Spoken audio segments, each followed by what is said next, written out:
Hey folks, Sega Sonic fan here. Today I'm going to be working on a really cool thing, the Pioneer Laseractive Sega PAC.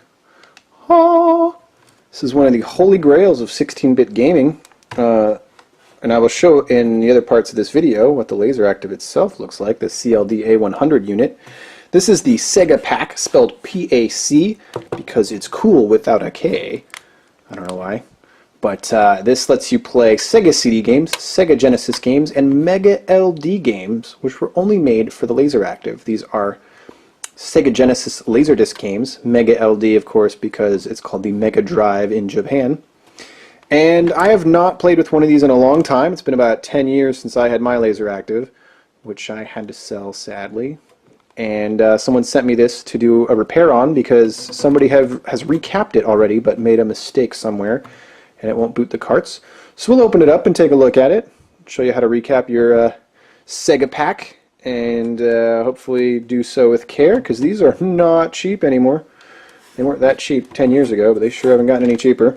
I actually modified mine for RGB output and even got a 32X running on it, which is pretty cool. So you can see this was made in August 1993, when I was but a wee tot. And there's some external line head screws that you'll need to take out to take this thing off. Nothing too complicated there. There are these two Phillips screws up at the front that you'll need to be wary of as well. And if I remember correctly, in the front there are plastic tabs as well to be careful of. It's also cool that they have the 93 date marking here in plastic etched in too, which is pretty cool. So, and then that's of course the release hinge for the PAC itself with the main CLD A100 unit. So we'll open up this bad boy, take another video, do some diagnostics, and report back.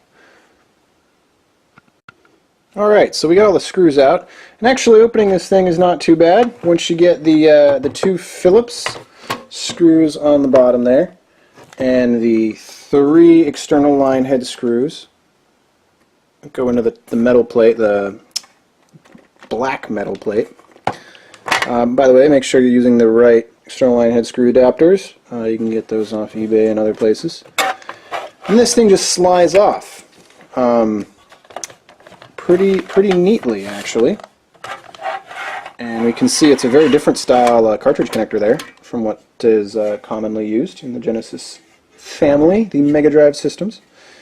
And if we look here, the previous modder has done a nice battery install there, a new backup battery, and use some Kaplan tape, which is good. I can't quite tell if these are all replaced capacitors. It does look like it, and it does look like they opted for the SMD variety instead of general through-hole radial capacitors. By the way, here's the BIOS there, all nice and socketed. That's pretty cool for the CD portion, of course. I love this cartridge connector, though. This is really something very different. And a little rundown, of course. You got your Z80 there. This is your 68K. That, of course, under here is going to be your ASIC. I'm not sure if that's for the Genesis or the Sega CD yet. And what else have we got here? These are your RAM chips right here, and this is your video RAM, I believe, but I also have to figure out where it's split between the ASIC and the Sega CD ASIC and the Genesis ASIC, because they're two separate CPUs, and I believe there's two separate 68Ks as well. And then there's also this daughter board here, which has a bunch of wires running to it, which is quite interesting. Let's go ahead and take out these screws and see what's going on under here. My bit is not going to be happy in there, though, so let's get out my adapter and look under the hood.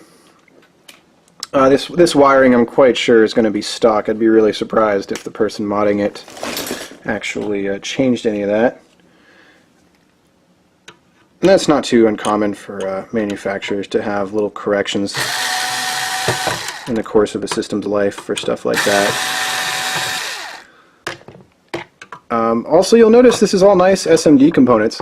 You really don't see this in Genesis hardware, actually, simply because it's so old that the SMD components were very expensive back then. You did not see a lot of them. In fact, this is this might be the only United States of America made Sega console, 16-bit console, that actually uses SMD caps like this. I'm trying to think.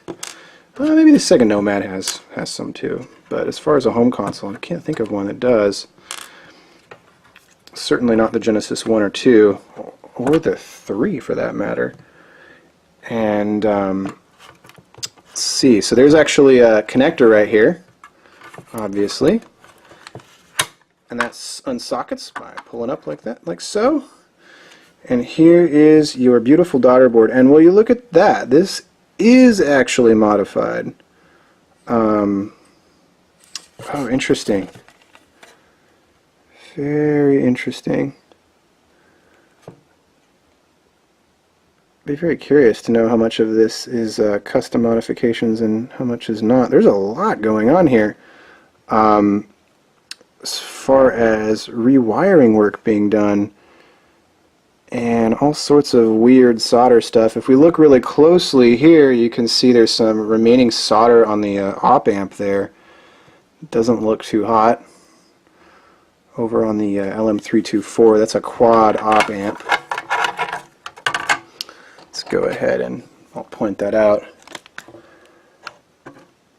It's that little bit right there. It looks like it's almost touching that pin. It's not a great sign. Yeah, someone was really going to town on this thing, and I'm not sure if this board is added on or not. It's been enough years since I've opened this thing that I cannot remember. What concerns me though is all of this wiring, this green wiring here, which is under the Kaplan tape, so I'm pretty sure that's going to be a new install from the previous modder, and it looks like definitely going to have to get some more information from the person that sent this to me. For what they paid to have done, because there's some very unique stuff going on in here. I'm less surprised that it's not working now. And then you'll see, of course, the CR2032 is wired to where the old battery was, and there's another cap here that's a through-hole radial, which I'm assuming has been replaced, but we'll find out more when we look on the underside. And what else have we got going on here? Here's the other 68K. This is the 12 megahertz, and this is the 8 megahertz. So this is actually for the Genesis. This is for the Sega CD. It's the faster processor.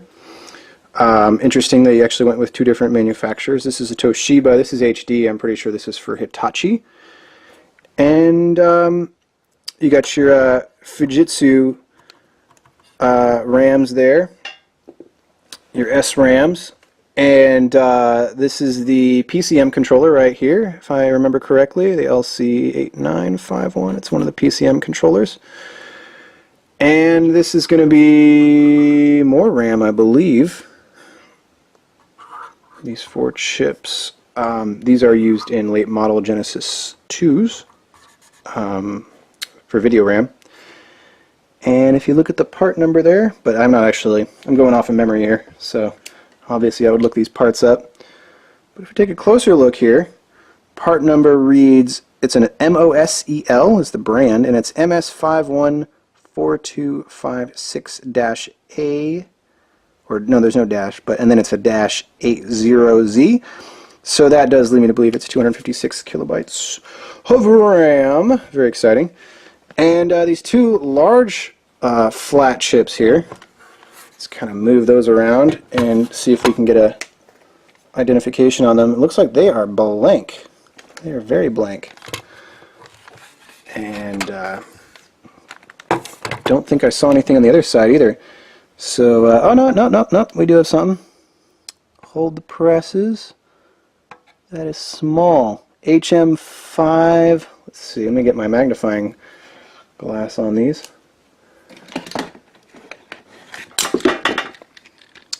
Hold on one second, folks, while we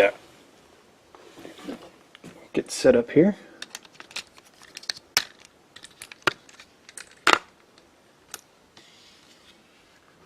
Apologize for this shaky video quality. If anybody wants to buy me a nice tripod, well, actually I do have a nice tripod, so that's not even a good excuse.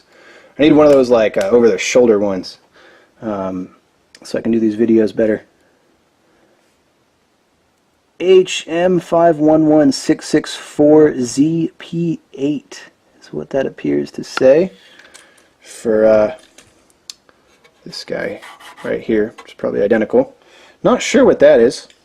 It's pretty interesting. I've never seen a package type like that in any Genesis model variant. And then for the rest of the rundown, of course, we have the Pioneer chip. This is most likely the BIOS. Though it's interesting, it's a lot of pins for a BIOS. PD6103A. Ooh, you know what I bet this is? I bet this is the Mega LD. I bet that's an ASIC to for Mega LD games for interfacing with the Laserdisc player. That's my guess. And then the 5632, I'm pretty sure that's the ASIC for the Model 2 Sega CD, and this will be the Model 2 Sega Genesis ASIC there. And then that's going to be the Genesis VRAM there. So you do have kind of a nice split: Genesis components, Sega CD, and then the Mega LD stuff here in the middle. Of course, the Pioneer BIOS right there, and these two kind of mystery chips, which I do have the model number, so I can look those up. And then this mystery chip, which is very interesting, PDT002A. By the way, this Pioneer chip, if you can't see it, reads PD6103A. I don't know if I said that already, but and then of course you have some nice crystal oscillators. Everything here is very nice SMD components, which is really cool. And then you got this really funky daughter board. And my guess is actually, it's not even really a guess, this is going to be stuff for the Sega CD.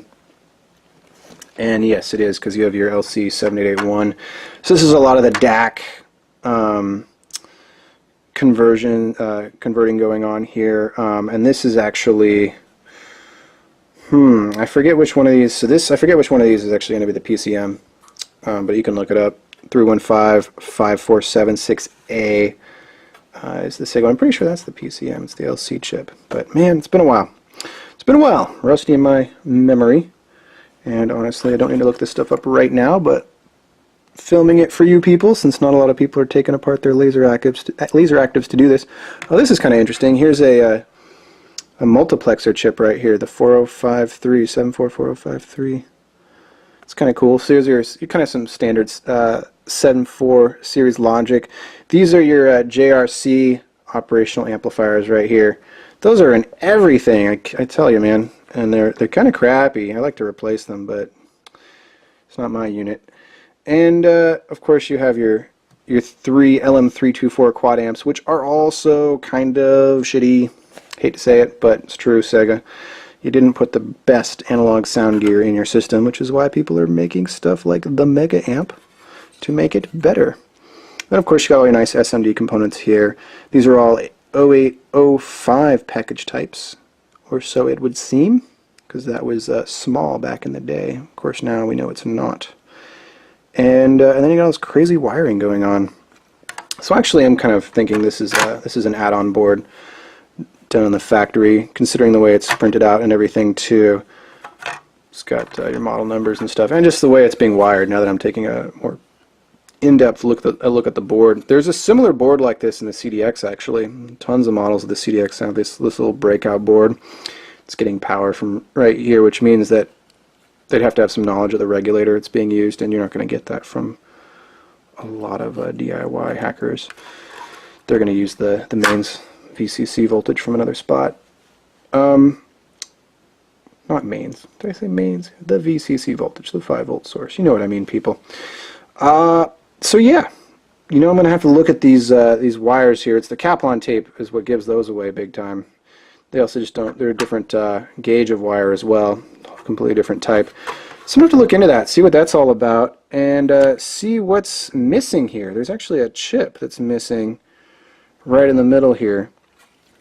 And see, I'm going to be really curious to know what the previous modder did here, and sort of like, go into this thing with a fine-tooth comb and trying to get it working again. And I'm going to have to obviously check all the polarities of every single cap here. That's going to take a little bit of time. And I'm also concerned that they use this epoxy for these caps, which, my opinion, it's nice and all, but it's overkill, man. You really don't need that, and it could make my job a lot harder, actually. It's that green stuff that you see everywhere. So we'll see. We'll see what we can do here. My guess is that probably one of these caps is not in the right polarity. I wish I had my old pictures I took of the inside of the Laseractive. Maybe I can dig those up if I still have them on my hard drive. If anybody else wants to share them, though, that would help me out in my ventures here, so I can compare cap polarities visually and go forward from there. So anyway, hopefully this was interesting to people. I think this is one of the most interesting motherboards of any Genesis variant, which is why I'm making this video. And might as well actually pull this up before I go, so we can show everyone what chip is being used here. It is the 5660. Okay. So that's the 315-5660. That is the very sort of standard Genesis Model 2 CPU. It became the standard. It was used in the CDX as well. And there were some, improvements. I think later models went up a little bit higher. But it's pretty interesting. The 5660 is used in this. It's used in some Genesis 2s, and it's used in the Sega CDX. I think that's pretty cool. And, yeah, what else can I talk about here? I haven't pulled it out to look at the underside yet, so maybe I'll do that a little bit later and report back. So yeah, don't open these up, guys, unless you've got some experience under your belt, please. Or if you're going to open it up, try not to poke around too much. These are hard to come by, and there's a lot of great game systems you can practice learning electronics on. So I do recommend that before working on a very rare piece of hardware like this. Poke around a Genesis 2. It's a very similar chipset anyway. And wait a little bit. Wait till you get a little bit more experience before opening something like this up, because these are hard to come by. But I make these videos for people that are interested in learning about the hardware. So yeah, thanks for checking this out, and Sega Sonic fan signing out.